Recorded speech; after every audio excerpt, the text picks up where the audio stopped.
এই ডালটা দেখে বুঝতে পারছেন এটা কি ডাল? এটা হচ্ছে কলাইয়ের ডাল। আপনারা দেখে ভাবছেন যে কলাইয়ের ডালের কি বানাবো। তো আজকে আমি জিলিপি বানাবো। আমি অমৃতি নয়, জিলিপি বানাবো। তো জিলিপিতেই একটু কলাইয়ের ডাল দেবো। তো চলুন দেখি কলাইয়ের ডালটা কিভাবে দেওয়া যায়। নমস্কার বন্ধুরা, আজ আমি আবারও চলে এসেছি আপনাদের সামনে আবারও একটি নতুন রেসিপি নিয়ে। তো সামনেই তো রথ, আর রথ মানেই জিলিপি গজা। রথে বাঙালিদের আসল উদ্দেশ্যই থাকে জিলিপি খাওয়া, গজা খাওয়া। তো আজকে আমি নিয়ে এসেছি জিলিপির একটা রেসিপি।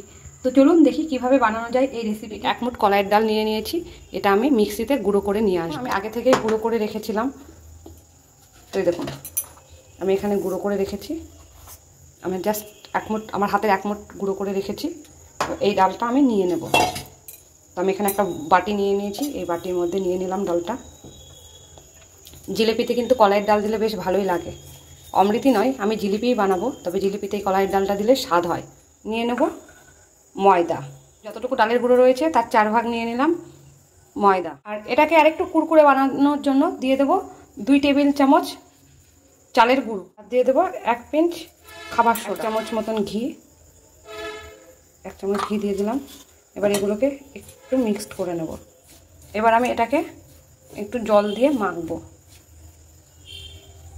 আমি হাত দিয়ে মাখছি, আপনারা চাইলে হুইক্স বা চামচ দিয়ে মাখতে পারেন। এটা আমি মাখছি। আর এদিকে দেখুন আমি গ্যাসের ওপরে সিরাপটা বানিয়ে নেব। তো এখানে আমার মেল্টেড চিনি রয়েছে, আর আমি আরও এক বাটি চিনি দিয়ে দিলাম। যে বাটিতে আমি ময়দা মেপেছিলাম, বাটি মতন জল এখানে দিয়ে দিলাম। একটু নাড়িয়ে নেব। এখানে আমার 1.5 বাটি চিনি লাগতো, তো যেহেতু আমার মেল্টেড চিনি ছিল সেই জন্য আমি 1 বাটি চিনি দিলাম। আর এখানে মেল্টেড চিনি ছিল, ওতে আমার হয়ে যাবে। পুরোটাই চিনি দিতে চান তাহলে 1.5 বাটি চিনি দিলে এখানে হয়ে যাবে। ব্যাটারটাকে একটু ভালো করে ফেটিয়ে ফেটিয়ে মাখবেন, কারণ ব্যাটারটা ফেটানোটা খুব ইম্পর্টেন্ট। ব্যাটারটা যতটা ফেটাবেন তত জিলিপি ভালো হবে। তো দেখুন আমার আরেকটু জল লাগবে। দেখুন এখানে আমি নিয়ে নিয়েছি 2টো এলাচ, সিরাপের মধ্যে দিয়ে দিলাম। তো এটা আমার ফুটতেও লেগে গেছে, আমি আরেকটু ফুটিয়ে নেব। এটা কোনো তার তুলতে হবে না, জাস্ট একটু চিপচিপে হলে এটা নামিয়ে নেব। এদিকে আমার ব্যাটারটাও রেডি হয়ে গেছে। তো এই অবস্থাতে আমি এটা যতক্ষণ না সিরাপটা রেডি হচ্ছে ততক্ষণ আমি এটা রেখে দেবো। এটা আমি অনেকক্ষণ ধরে ফেটিয়ে নিয়েছি, প্রায় 10 মিনিট ধরে ফেটিয়ে নিয়েছি। আমার মাখানো হয়ে গেছে। এবার এটা আমি 10 থেকে 15 মিনিট রেস্টে রেখে দেবো। তো এটা ঢেকে রেখে দিলাম। 10-15 মিনিট পরে দেখুন সিরাপটা আমার হয়ে গেছে। সিরাপটা কিন্তু কোনো তার তুলতে হবে না, জাস্ট একটু চিপচিপে করলেই হয়ে যাবে। তো এটা চিপচিপে ভাব হয়ে গেছে। এবার আমি নামিয়ে নেব, জাস্ট হাতে চিপচিপে করলেই হয়ে যাবে। এবার আমি এর মধ্যে দিয়ে দেবো তেল। আমি এটা সাদা তেলেই ভাজবো, আপনারা চাইলে কিন্তু ঘি আর সাদা তেল মিশিয়ে করতে পারেন। এই রসের মধ্যে আমি একটু 2 ফোঁটা লেবুর রস দিয়ে মিশিয়ে নেব। একটু লেবুর রস 2 ফোঁটা দিয়ে দিলে কি হবে, রসটা ঠান্ডা হলেও গোটা হবে না। এটা ঢেকে রেখে দেবো। তো দেখুন আজকে আমি বোতলের সাহায্যে করব। তো আমি বোতলের ঢাকনাটাকে ফুটো করে নেব। তো দেখুন এখানে আমি গ্যাসের মধ্যে গরম করে নিয়েছি সাঁড়াশি। এই সাঁড়াশির পেছনটা দিয়ে দেখুন সাঁড়াশিটাকে গ্যাসে গরম করে এটাকে ফুটো করে নিয়েছি। দেখুন এটা দিয়ে আমার সুন্দর জিলাপি হবে। এখন ফুটো করে নিয়েছি, দেখুন। এবার এটা দিয়ে আমি জিলাপিটা তৈরি করব। এরকম একটা ফানেল নিয়ে নিয়েছি, এটার মাধ্যমে আমি ব্যাটারটা পুড়ে নেব। আমি এই ব্যাটারটা বোতলের মধ্যে পুড়ে নেব। এই ফানেলটা দিয়েও কিন্তু আপনারা করে নিতে পারেন। বোতলে পুড়ে নিয়েছি, এবার আমি এটা দিয়ে দেব। আমি আগে একটু চেক করে নেব তেলটা গরম হয়েছে কিনা। হয়েছে। আমি তো পারফেক্টভাবে কতটা করতে পারবো জানি না, তো করার চেষ্টা করছি। দেখুন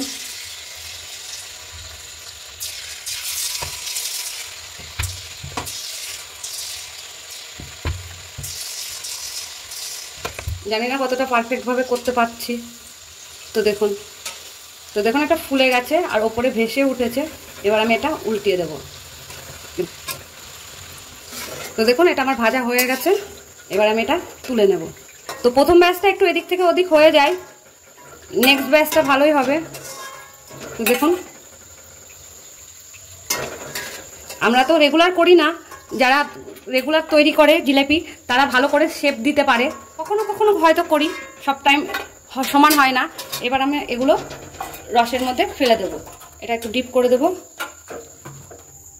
দেখুন আমি আরেকবার দেখিয়ে দিচ্ছি। তখন আমার ব্যাটারটা একটু ঘন হয়েছিল, জাস্ট আমি আরও 2 চামচ মতন একটু জল দিয়েছিলাম, আপনাদের দেখানো হয়নি। ব্যাটারটা কিন্তু এরকম থিকনেস। আমি আবারও বোতলের মধ্যে পুড়ে নেব। এই কড়াইয়ের জন্য আমার শেপ দিতে একটু অসুবিধা হচ্ছে, তবে এটা দেখতে খারাপ হলেও খেতে কিন্তু খুবই সুন্দর হবে। দেখুন সেকেন্ড ব্যাচটা আমার ভাজা হয়ে গেছে। দেখুন এভাবে লাল করে ভাজবেন। দেখুন খুব সুন্দর ফুলছে কিন্তু। দেখুন আমার এটা তোলা হয়ে গেল। এবার আমি আগের রসেরগুলো তুলে নেব। এগুলো ভেজানো হয়ে গেছে, এবার আমি এগুলো তুলে নেব। দেখুন ততক্ষণে ভেজানো, আমার একটা ব্যাস ভাজা হচ্ছে, ততক্ষণে কিন্তু এটা ভেজানো থাকবে রসে। তো দেখুন আমার রসটা ঢুকে গেছে, এবার আমি এগুলো তুলে নেব। এবার এগুলো আমি রসের মধ্যে দিয়ে দেবো, সিরাপের মধ্যে দিয়ে দিলাম এগুলো আমি। তবে আমি আবার ব্যাসগুলো ভেজে নেব। আমার ভাজাটা কমপ্লিট হয়ে গেল, এটাই আমার লাস্ট ব্যাস। এতগুলো হয়েছে, এ দেখুন একটু বড়ও ভেজেছি, 2-1টা বড় করেও ভেজেছি।